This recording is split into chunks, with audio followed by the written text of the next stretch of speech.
पाकिस्तान का परमाणु बम बिकाऊ है। हम अपना न्यूक्लियर और मिसाइल प्रोग्राम एक्सपोर्ट करेंगे अपने दोस्त मुल्कों को। और अब पाकिस्तान की हुकूमत और फौज जो है वो अपना न्यूक्लियर प्रोग्राम बेच देने लगी है, उसके बदले हम IMF से पैसे लेने लगे हैं। इतने मकरूज हो गए हैं ये लोग, इतने मजबूर हो गए हैं ये लोग अपने न्यूक्लियर वेपन तक सेक्रीफाइस करने को तैयार। World Bank over 12.5 million Pakistanis have fallen below the poverty line, pushing the poverty rate to a staggering 39.4%. कि पाकिस्तान अपने न्यूक्लियर वॉरहेड्स, हमारे पास अगर 150 वॉरहेड हैं और हम उसमें से 5 वॉरहेड सऊदी अरब को फरोख्त कर दें और 5 टर्की को फरोख्त कर दें तो हमें फर्क ही कोई नहीं पड़ता। तो ये बेचते उन्हें शर्म तो नहीं आएगी, ये भी बेच देंगे।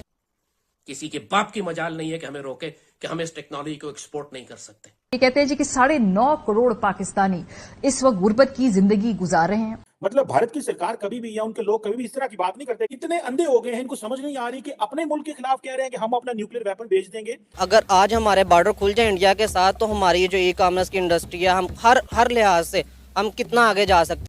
और आप खुल के ऑफर करें सऊदी अरब को, खुल के ऑफर करें टर्की को, खुल के ऑफर करें ईरान को और इंटरनेशनल लेवल पर करें, दुनिया के सामने करें। इस्लामोफोबिया की सबसे खतरनाक और भयानक शक्ल इस वक्त भारत में देखी जा सकती है, जहां आए रोज हम देखते हैं कि मुख्तलिफ बहानों से, हरकत से मुसलमानों को तज़हीक और तशद्दुद का निशाना बनाना अब मामूल बन चुका है। और इस सारे गंद में RSS सरे फहरिस्त है। RSS बुनियादी तौर पर एक फिरका परस्त और मुस्लिम दुश्मन तंजीम है। हमारे अखबार वाले भी लिखते थे पाकिस्तान के पास भी न्यूक्लियर है, तो हमारे पास क्या है भाई?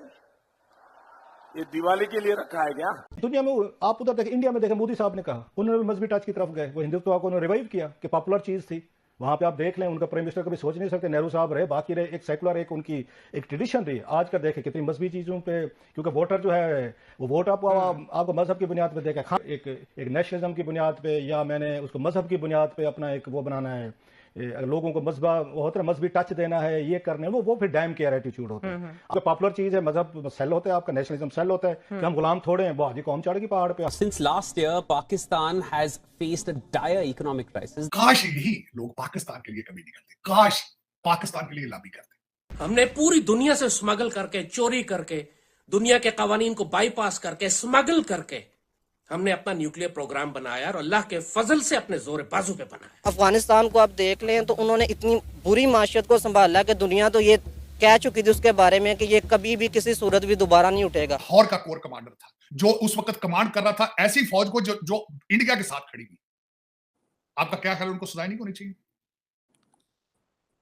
तो सजाएं क्यों नहीं दी जा रही? यहां पे जो ट्रीजन का मुर्तकब होता है उसका शिनाख्ती कार्ड, उसका राइक क्यों नहीं सस्पेंड होना चाहिए? आप मुझे ये बताएं। मुझे बात खत्म कर लें।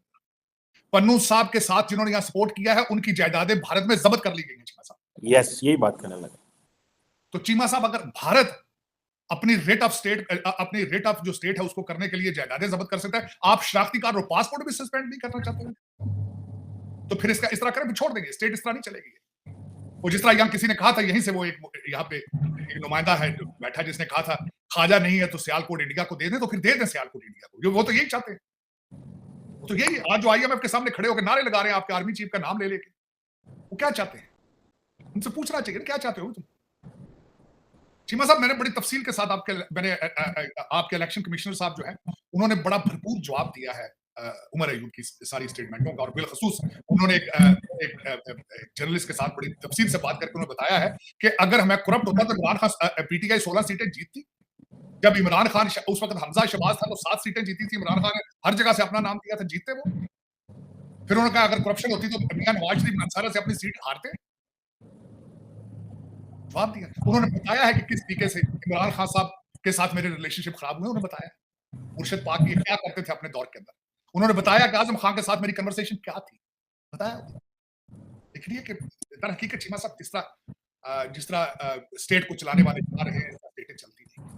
आप फैसला कर लें, आपने इनके साथ आपने 9 मई के लोगों को अगर सजाएं देनी है या नहीं देनी, आपने इनके सामने लेटना है या आपने पाकिस्तान चलाना है, ये फैसला आपने करना होगा।